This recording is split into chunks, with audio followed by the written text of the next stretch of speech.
Reflection: negative learning experience. The picture demonstrates a frustrated and bored person, perhaps amid the educational process. I recall a similar educational experience from the past when I went through a tedious learning process. Moreover, I also partially associate the picture with the online learning process, as it can be more challenging to make this process engaging and enjoyable for the students. I felt bored and uninspired by the learning process in the past due to several reasons. Firstly, in some cases, such as school, studies were conducted at an inconvenient time, and it was impossible to regulate the timetable. In such situations, it is not easy to concentrate on the material and perform optimally. Secondly, and more importantly, some of the mandatory subjects evoked already mentioned negative emotions because they seemed useless and pointless for future education or careers. In some cases, it was not clear how the gained knowledge could benefit a student, and no explanation of that sort was given. Thirdly, in many cases, the teaching style led to student disengagement, as the presentation of course materials may have been dull and monotonous, and no interactive activities were used during the process. Regarding the remote learning experience, there are two main reasons why it could have caused negative emotions.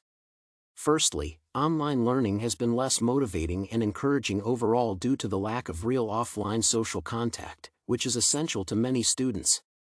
Secondly, the online learning process has been less stable and less consistent due to interruptions caused by technical and connection issues. Moreover, both students and teachers were not proficient enough with online learning tools initially, further reducing the efficiency of the educational process. In the described cases, some of the principles of adult learning were not applied appropriately, which caused the negative attitude in the first place. The situation when it was necessary to study some courses that do not directly benefit a student may be the strongest example of the violation of principles of adult learning. According to those principles, adults are goal-oriented, and they want to learn something that can benefit them personally or professionally.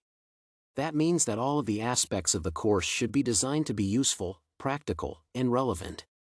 Regarding the element of time management, I believe that any mandatory material learned within a forced schedule violates the principle of autonomy. Students should be able to choose for themselves. I do not think that online education examples are relevant regarding the adult learning principles, as these are primarily problems of the format. Based on the reflections on my experience, I will pay significant attention to such aspects of the course as the student's choice and overall relevance. As stated before, students need freedom, and I would like to give them as many options as possible to move their education in the way they prefer. Secondly, I will try to design the course in such a manner as to demonstrate its usefulness and relevance at each step of the process.